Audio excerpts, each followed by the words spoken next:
Buenas noches, hoy día les voy a explicar absolutamente todo lo que deberían saber sobre los 5 signos vitales. Comencemos. Los signos vitales son medidas que reflejan la función esencial del cuerpo e incluyen lo que son el ritmo cardíaco, la frecuencia respiratoria, temperatura, presión arterial y saturación. Voy a comenzar explicándoles qué es la frecuencia cardíaca y cómo medirla. Aquí les voy a mostrar un pequeño video y ejemplo de cómo es que le medí la frecuencia cardíaca a un compañero de clase. Tenemos muchos lugares en los que vamos también poder medir la frecuencia cardíaca o el pulso, pero nosotros vamos a usar el radial que está aquí. Para tomar el pulso y medir la frecuencia cardíaca se coloca 2 dedos entre el hueso y el tendón sobre la arteria radial, y cuando se sienta el número de latidos debe contarse 1 minuto o también 15 segundos y multiplicarlo por 4 para dar con 1 minuto contado la frecuencia cardíaca. El nivel normal es de 60 a 90 en adultos, de 60 a 100 en niños. Bien, ahora les voy a explicar sobre la frecuencia respiratoria, sus valores normales, definiciones y cómo tomarla también. Según la OMS, es la cantidad de respiraciones que se da en reposo en tan solo 1 minuto. Y también se puede medir contando la cantidad de elevaciones que tiene el tórax en 1 minuto. El valor normal puede llegar de 12 a 18 respiraciones por minuto o hasta 20 en máximo. Bien, vamos a seguir con la prueba de saturación, que mide la cantidad de oxígeno que llevan los glóbulos rojos y se usa un aparato que dirige la luz del rayo que pasa a través del dedo, así. Y bueno, ese mide la cantidad de oxígeno en la sangre según la manera que los glóbulos blancos absorben y reflejen la luz.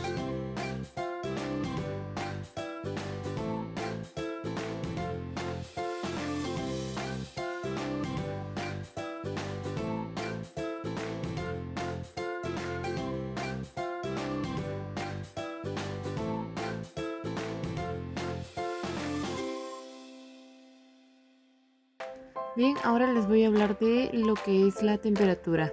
Es la medida de la capacidad del organismo de generar calor y eliminarlo. El cuerpo es eficiente para mantener en temperaturas normales dentro de sus límites seguros. Después tenemos la medición axilar, que se tiene que poner el termómetro, tal como vemos aquí, en la región del pliegue de la axila y presionar contra el cuerpo unos 5 minutos hasta que dé el resultado normal, que vendría a ser de unos 34.7 a 37.3. Por último tenemos la medición de la temperatura bucal, que se toma mediante la mejilla, o también medición sublingual, que es debajo de la lengua. En ambos casos la temperatura es una medida inferior a la rectal en 1.1 grados, es decir que la medición sublingual es preferible a una bucal, y el rango de normalidad es de 35.5 a 37.5. Hoy en día los termómetros de mercurio, como los que podemos ver en la imagen, están prohibidos por la OMS. Sin embargo, contamos con opciones digitales para poder hacer una correcta medición de la temperatura corporal. Bien, ahora les voy a explicar el último signo vital, que es la presión arterial. Les voy a explicar su significado, sus medidas correctas y cómo se toma la presión arterial en un video que tomé haciéndole a un compañero. La presión arterial es la fuerza que ejerce la sangre sobre las arterias al momento del bombeo del corazón y se divide en dos: la presión sistólica y diastólica. La sistólica es la primera lectura de la presión y es la fuerza máxima que ejerce las arterias durante la contracción del corazón, y la sistólica es la fuerza mínima que se ejerce contra el corazón y las arterias. Para tomar la presión arterial correctamente se necesitan algunos puntos para tener una buena precisión al momento de tomar la presión arterial correctamente. Uno de estos es, primero, la revisión de los equipos antes del uso en el paciente. Luego sería el equipo y su buen aparato para medir, que es el estetoscopio y el tensiómetro. Luego tenemos que tener en cuenta la posición del paciente, debe estar sentado o acostado en una posición relajada con el brazo apoyado en una superficie plana. En este caso, pues el compañero estuvo en una mala posición porque tiene las piernas cruzadas. Luego necesitamos el manguito del del tensiómetro. Se coloca alrededor del brazo y aproximadamente a 2 dedos arriba por encima del codo.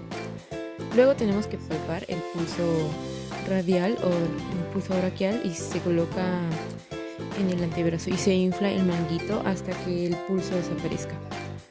La colocación del estetoscopio también es muy importante. Se coloca en el extremo y sobre la arteria braquial en el interior del codo.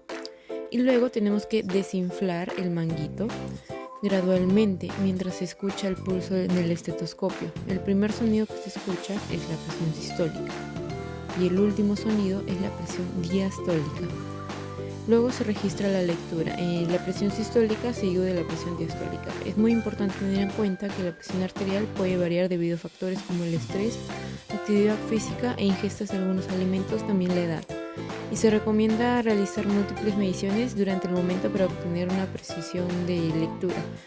Es fundamental también el control de esta presión arterial regularmente, ya que puede haber una hipertensión arterial no tratada y puede provocar complicaciones graves. Recordemos también que el paciente debe tener un descanso previo durante antes 5 minutos antes de realizar la medición, y la actividad física y el estrés pueden elevar temporalmente la presión arterial. Y el ambiente debe ser tranquilo y se realiza una medición en un ambiente sin distracciones o ruido. La técnica de inflado y desinflado también de manera gradual y controlado, no es demasiado rápido ni demasiado lento al desinflar el manguito. Y se debe repetir siempre al utilizar múltiples mediciones en diferentes momentos para obtener una lectura más precisa. Luego de eso tenemos los valores normales, que una presión arterial normal varía entre 120 a 80. Pero también tenemos lo que es la hipertensión, que varía entre la etapa 1, 2 y crónica.